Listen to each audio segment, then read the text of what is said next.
सुभाष घई हमारी इंडस्ट्री के शोमैन और इनके नाम दर्ज है कई बड़ी फिल्में।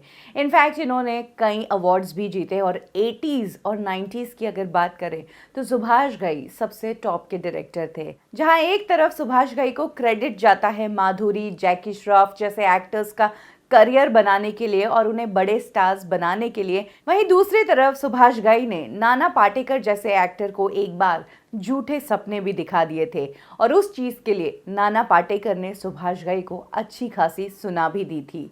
तो आज कब क्यों और कैसे में मैं आपको यही बताने वाली हूँ कि कब सुभाष घई ने नाना पाटेकर को झूठे सपने दिखाए, क्यों सुभाष घई ने नाना से जो वादा किया वो पूरा नहीं कर पाए और फिर कैसे नाना पाटेकर ने सुभाष घई को अच्छा खासा सुनाया।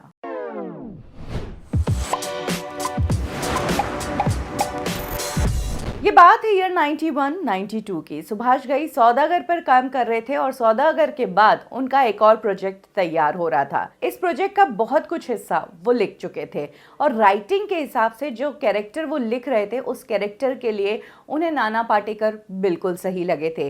इनफैक्ट सुभाष घई ने तो नाना पाटेकर से मुलाकात भी कर ली थी और उन्हें नए प्रोजेक्ट के बारे में बता भी दिया था। सुभाष घई ने नाना से कहा था कि मैं इस तरह का कैरेक्टर लिख रहा हूँ जिसके लिए तुम बिल्कुल परफेक्ट हो, और साथ ही सुभाष घई ने नाना पाटेकर को ये भी इंस्ट्रक्शन दे दिए थे कि तुम्हारे जो भी प्रोजेक्ट्स हैं उनको धीरे धीरे कंप्लीट करते जाओ, साथ ही इस नए कैरेक्टर के हिसाब से अपने लुक की तैयारी करो। यानी कि इस कैरेक्टर के लिए एक पर्टिकुलर लुक था और उससे रिलेटेड ही नाना पाटेकर को सुभाष घई ने इंस्ट्रक्शन दे दिए थे कि आपको अपनी बियर्ड भी रखनी ही पड़ेगी, कि आप कहीं अपनी बियर्ड ना हटवा दो। ऐसे में नाना पाटेकर अपने सभी प्रोजेक्ट्स को कंप्लीट कर रहे थे और साथ ही उन्होंने कुछ डेट्स पहले से ही बफर में रखी थी ताकि सुभाष घई का जब भी ये प्रोजेक्ट तैयार हो जाए तो वो सुभाष घई को तुरंत अपनी डेट्स दे दे, क्योंकि नाना पाटेकर इंडस्ट्री में अपने डिसिप्लिन के लिए जाने जाते हैं। फिर भले ही उनकी वो पंक्चुअलिटी हो या फिर डायरेक्टर्स और प्रोड्यूसर्स का पैसा नहीं लगवाना हो, नाना पाटेकर इन सब चीजों का ध्यान रखते हैं। कुछ महीने निकल गए, नाना पाटेकर को सुभाष घई की तरफ से कोई खबर ही नहीं आई। ऐसे में नाना पाटेकर ने खुद सुभाष घई को कॉल किया फिल्म के बारे में अपडेट लेने के लिए। तब सुभाष घई ने नाना पाटेकर को उनके घर बुलाया और तब सुभाष घई ने बताया कि ये बल्लू का कैरेक्टर है, फिल्म खलनायक है और इसमें ये बल्लू वाला कैरेक्टर तुम्हें ही करना है, क्योंकि उस टाइम उन्हें उस कैरेक्टर के लिए किसी ऐसे एक्टर की ज़रूरत थी जो नेगेटिव भी हो और पॉपुलर भी हो, और इसीलिए ये रोल उन्होंने नाना पाटेकर को ऑफर किया था। ऐसे में सुभाष घई ने नाना पाटेकर से उनकी प्राइस पूछी तो नाना पाटेकर ने अपनी प्राइस कोट की। सुभाष घई ने नाना पाटेकर को उस दिन कहा कि थोड़ा और सोच लो, क्योंकि इस फिल्म से तुम स्टार बन जाओगे।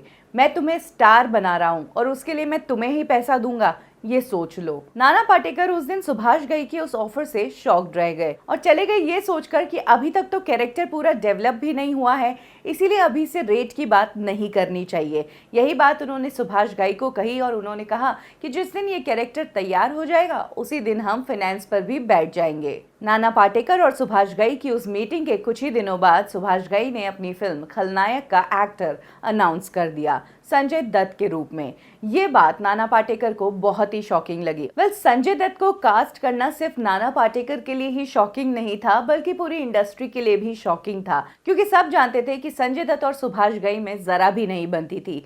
ये बात तब की है जब इन्होंने साथ में विधाता फिल्म की थी और तब संजय दत्त ने सुभाष घई को बहुत परेशान किया था उनकी ड्रग्स और नशे की हालत में। बात तो थप्पड़ तक पहुंच गई थी और यही कारण था कि इतने टाइम सुभाष घई ने संजय दत्त के साथ काम नहीं किया और अब खलनायक के लिए उन्होंने संजय दत्त को साइन किया था, वो भी नाना पाटेकर को रिप्लेस करके। तो ये बात वाकई में किसी को एकदम से एक्सेप्ट नहीं हुई और तब नाना पाटेकर को समझ आया कि सुभाष घई नाना पाटेकर से खलनायक फिल्म में फ्री में काम करवाना चाहते थे और जब वो तैयार नहीं हुए तो उन्होंने नाना पाटेकर को ही इस फिल्म से रिप्लेस कर दिया।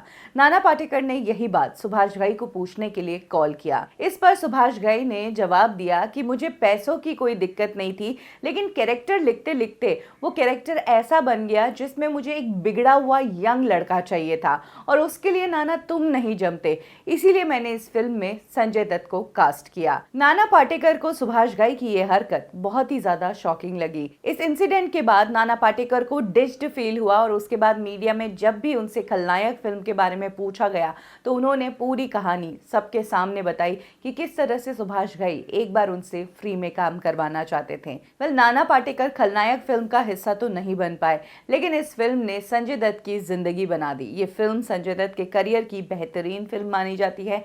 इनफैक्ट ये फिल्म संजय दत्त की लाइफ पर ही बेस्ड कही जा सकती है, क्योंकि उस वक्त वो अपनी लाइफ में भी ऐसा ही कुछ झेल रहे थे। और ये कहना गलत नहीं होगा कि खलनायक फिल्म को कहीं ना कहीं संजय दत्त की नेगेटिविटी का भी फायदा हुआ है। आपको क्या लगता है, खलनायक फिल्म में संजय दत्त ही परफेक्ट थे बल्लू के रोल के लिए, या फिर नाना पाटेकर वो रोल और बेहतर निभा पाते? कमेंट सेक्शन में जरूर शेयर कीजिए। कब की और कैसे में आज के लिए बस इतना ही। फिर मिलेंगे बॉलीवुड की एक और कहानी के साथ। अगर आपको भी बॉलीवुड के ऐसे ही कोई किस्से पता है तो हमारे साथ कमेंट सेक्शन में जरूर शेयर करिए। लाइक करें हमारा फेसबुक पेज बॉलीवुड ठिकाना, फॉलो करें हमें इंस्टा पे और सब्सक्राइब करें हमारा यूट्यूब चैनल बॉलीवुड ठिकाना।